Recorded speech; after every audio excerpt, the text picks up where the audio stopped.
பாபா சச்சரித்திரத்தில் வரும், சாவின் விளிம்பிலிருந்து நான் என்னுடைய பக்தனை நான் காப்பாற்றுவேன், பிடித்து இழுப்பேன் அப்படின்னு போட்டிருக்காரு. அதாவது அந்த லெவலுக்கு போனா கூட அவர் பிடிச்சு தூக்கி விட்டுருவாராம் அவருடைய பக்தனை. இது சச்சரித்திரத்தில் இருக்கு.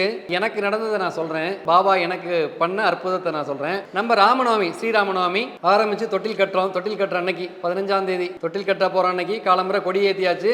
எங்களுடைய அப்பா சுந்தரம், வயது 80. அவர் நார்மலா எந்த வியாதியுமே கிடையாது, அவருக்கு சுகர் கிடையாது, பிபி கிடையாது, பிரஷர் கிடையாது, ஆள் லீனா இருப்பார், ரொம்ப குழந்தை மாதிரி. அவர் எந்த ஹாஸ்பிட்டலுமே போனது கிடையாது. ஒரு டாக்டர் ஒருத்தங்க வருவாங்க நம்ம கோயிலுக்கு, சுசிலா மேடம். அவங்க 2 நாளா ஃபோன் பண்ணி அப்பா எப்படி இருக்காங்க, அப்பா எப்படி இருக்காங்கன்னு சாதாரணமா கேட்கறாங்க. எனக்கு என்ன இவங்க அப்பா எப்படி இருக்கா, பாபா பாருங்க அவங்க ரூபத்தில் அங்கே போயிருக்காரு, என்ன அவங்க அப்பா எப்படி இருக்காங்கன்னு கேட்கறாங்களே அப்படின்னு சொல்லிட்டு யதார்த்தமாக ஒரு நாள் டெஸ்ட் எடுக்கிறதுக்காக வேண்டி லேபுக்கு ஃபோன் பண்ணி அப்பாவுக்கு ஃபுல் செக்அப் பண்ணுங்க அப்படிங்கிறாங்க. டெஸ்ட் பண்ணிட்டு சாயந்தரம் ரிப்போர்ட் வருது, ஒரு அதிர்ச்சியான ஒரு ரிப்போர்ட். அதாவது பிலிருபின் 28 இருக்கு, மஞ்சகாமல 50% அந்த அளவுக்கு பாதிச்சிருச்சு. ஒண்ணுமே புரியல எங்களுக்கு, இன்னும் எதுவுமே தெரியலையே, எதுவுமே எந்த சிம்டம்ஸுமே இல்லையே, அவர் எந்த இதுவுமே பண்ணலையே அப்படின்னு சொல்லி டாக்டர்கிட்ட போனா உடனே எம்ஆர்ஐ ஸ்கேன், சிடி ஸ்கேன் எடுக்கணும் அப்படின்னு சொல்லிட்டாங்க. மறுநாள் காலம்பரை பெரம்பூர்ல இருக்கிற ஒரு ஹாஸ்பிட்டலுக்கு போகணும். எங்க ஃபாதர் ஹாஸ்பிட்டலுக்கு எல்லாம் வந்தது கிடையாது, ஒரு கோஆபரேட் பண்ணுவாராங்கிறது எங்களுக்கு ரொம்ப கஷ்டம். அவங்க டாக்டர் மேடமே வர்றாங்க, சுசிலா மேடம் வர்றாங்க. ஹாஸ்பிட்டலுக்குள்ள நுழைகிறோம்.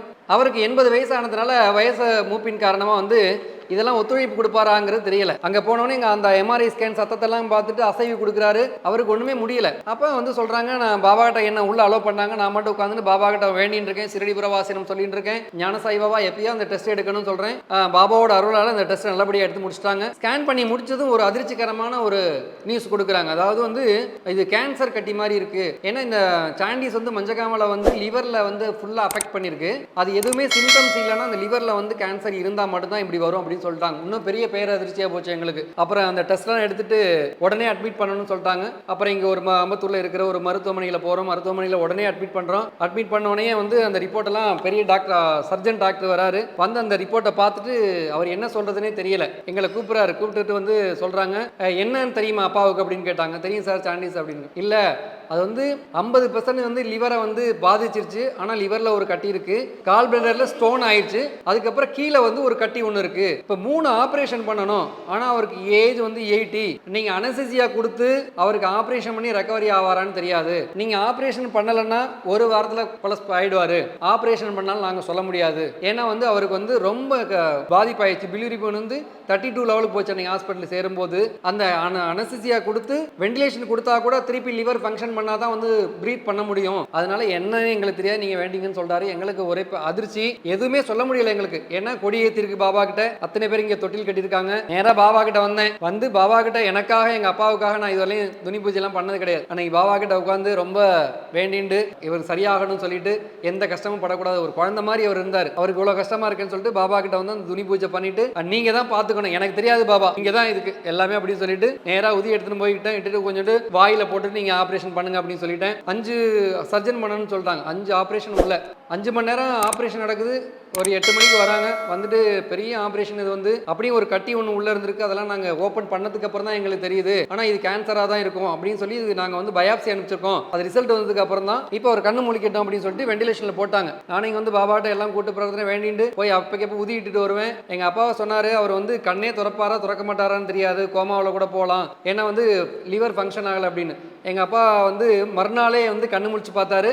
மறுநாள் எழுந்து உட்காந்துட்டார். அதுக்கு மறுநாள் 2வது நாள் எங்க அப்பா எழுந்து உட்காந்துட்டார். வீட்டுக்கு போலாமான்னு கேட்கிறார். அவ்வளவு பெரிய சர்ஜரி. அவர் எப்படிதான் தாங்கினாருன்னே தெரியல. டாக்டரே ஆச்சரியப்படுறாங்க, இவர் எப்படி 2 நாள்ல கண்ணு முழிச்சு பார்த்தாரு, இவ்வளோ அது எங்களுக்கே ரொம்ப ஆச்சரியம், இவ்வளோ ஆபரேஷன் பண்ணி வீட்டுக்கு போகலாமான்னு கேட்கிறாரு அப்படின்னு சொல்லிட்டு, அவர் ஆபரேஷன் பண்ண கூட அவருக்கு அந்த இதில் தெரியல, வீட்டுக்கு போகலாமான்னு கேட்கிறாரு. அப்படி அந்த பயாப்சி ரிப்போர்ட் வந்தது.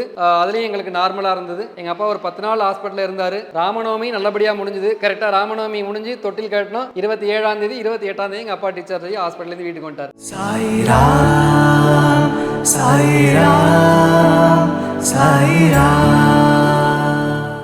எல்லாம் அதாவது சாவில் போனவளை கூட எங்க அப்பாவை காப்பாத்தினார் பாபா. அதனால உடம்பு முடியாதவங்க எல்லாம் சின்ன சின்ன இதுக்கெல்லாம் பயப்படாதீங்க, தைரியமா இருங்க. நம்ம எவ்வளவு தைரியமா இருக்கமோ அவ்வளவுக்கு நோய் நம்மளை விட்டு போகும். பாபா இருக்காரு, எல்லாரையும் பார்த்துப்பார். உதி எடுத்துங்க, விதியை சதி செய்தாலும் அதை என் உதி சரி செய்யும். இந்த உதி எல்லாத்தையும் மாற்றக்கூடிய சக்தி. சத்தியமாக பாபா உயிரோடு இருக்கார். சத்தியமாக சாவின் விளிம்பில் இருந்து போறவர் கூட தூக்கி விடக்கூடியவர் பாபா. ஓம் ஸ்ரீ சாய் பகவதே நமஹ.